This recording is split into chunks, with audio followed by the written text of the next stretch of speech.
Mövcud iqlim dəyişmələri, qlobal istiləşmə və su idarəetmə rejimləri bu cür davam edərsə, Xəzər dənizinin səviyyəsi daha da azalacaq.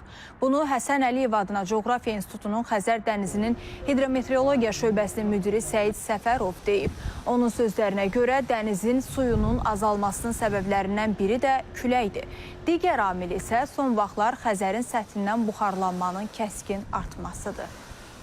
Bütün dünya alimləri bu barədə fikirləşir. Xəzərin gələcək səviyyə proqnozları haqqında çox negativ proqnozlardır. Mən sizə deyim ki, bu da əlaqələndirilir elə qlobal istiləşmə ilə əlaqədar olan SMIP 6 modelləri var. Ona əsasən əsrin sonuna qədər bir çox alimlər müxtəlif ssenarilərin demək proqnozlar verirlər. Ən yaxşı halda 9 metr aşağı düşməsi, ən pis halda isə təxminən 18-20 metr aşağı düşməsi gözlənilir.